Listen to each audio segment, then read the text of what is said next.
I have got to say that I was intimidated by this book before picking it up, but I ended up having a really good time. Let's talk about The Blood of the Spear by Mark Timmony.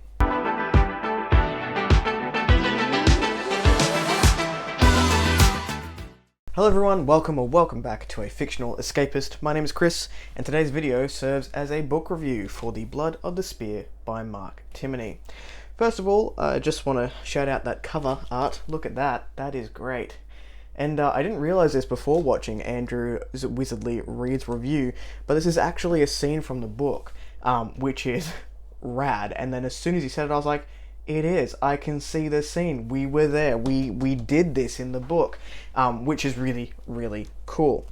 The Blood of the Spear by Mark Timmony, I'm not going to lie, I was super intimidated by this book. Not because of the sheer size or anything, it's not particularly long, sitting around that 500 to 600 page mark, but because, I'll find the page, but because there is this big old glossary at the end of the book with a whole lot of terms to help us understand what's going on, and being, I would say, still fairly new to picking up fantasy again after a decade of not reading, I was like, is my brain going to be able to comprehend everything that's going on in this book? And the answer is probably not, but it was still a really fun time. I am pleased to say that although it took me longer to read than a standard 500 to 600 page book, I really sat with those terms and I looked them up when they came up just so I could make sure that I was understanding it correctly, but I did have a really good time within the pages. Now, just for a little bit of context before we go into the book,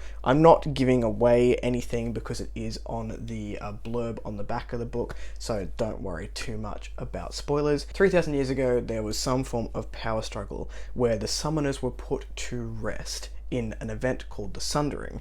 There seems to be a lot of fear around these summoners as people who can summon demons, so they obviously don't want demons to be walking around because they're dangerous, so they put these summoners to rest.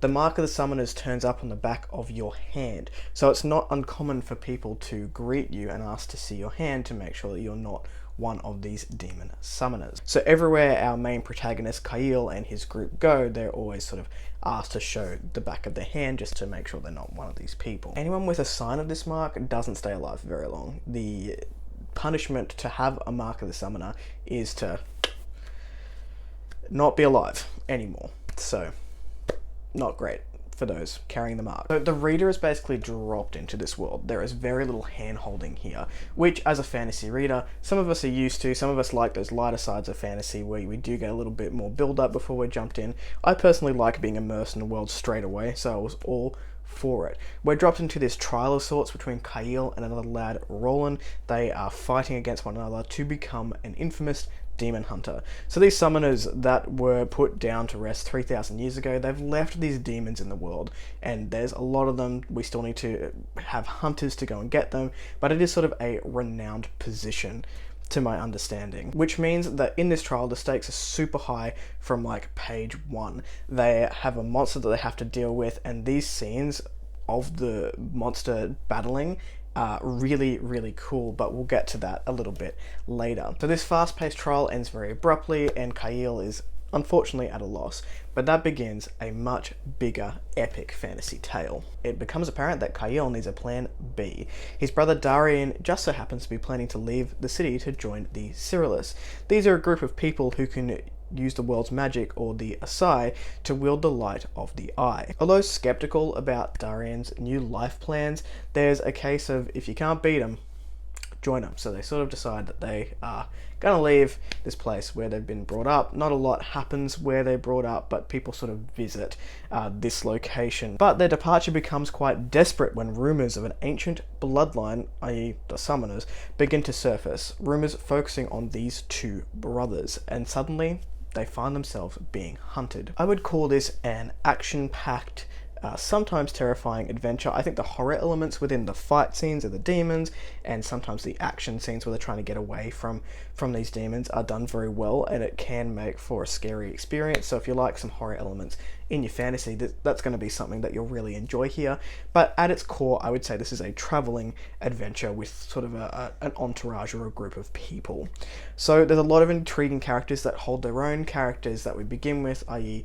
Kyle and Darian. There is the sort of cheeky merchant character, Simeon. There is I had to look it up. There is the love interest of Kyle, Savani, who travels along with them, and there's also Meghara, who has been trained as a witch. And there are other characters that come into play throughout the story, and they all have their place, and they're all intriguing. So there's no character that I've come across that I thought didn't need to be there, and no character that I really didn't like. Darian did get on my nerves a bit, but I think that was the point. So let's move into my thoughts. There were a few standouts for me in Mark Timmony's work, the first being the world building. Now, if you are someone who is intimidated by things like lore dumps, if you don't like your fantasy being built throughout the story and you sort of prefer it being built up very quickly at the beginning, so you have that understanding, then you jump into the story itself, this may be one that is not going to be great for you, because I believe that Mark has done a really good job of a slow burn world building, but it is so intricate and it is done throughout the entire book rather than being like blah. But every time you went to a new building, every time there was a new monument, and we went to a new town, that town was then explained, which creates this immersive world, because as we as the reader is going through it, we get that experience, we get that information while we're in it, rather than this is how it is, here are the characters and here's the storyline. It's built with us, it's built with the reader as we go along. I love that. I like that aspect of world building where it is so immersive, but it's also not just dumped at the reader at the beginning. It is built consistently throughout, so the world continues to get bigger and bigger and bigger in the reader's eyes, rather than just being like, here's a world, let's go. I will say it took me a fairly long time to get into the language of the novel.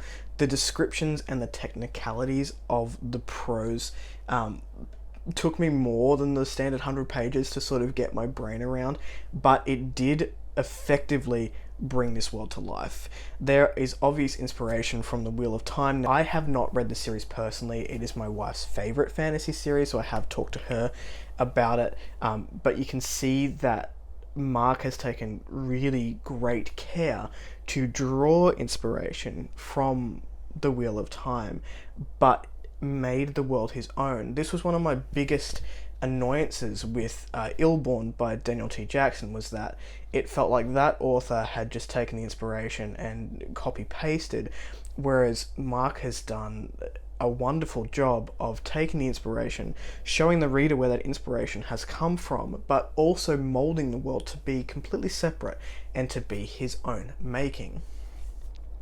The prose is another praise of mine. It's not flowery, but as a visual reader, I could see things like the demons coming to life. They were terrifying.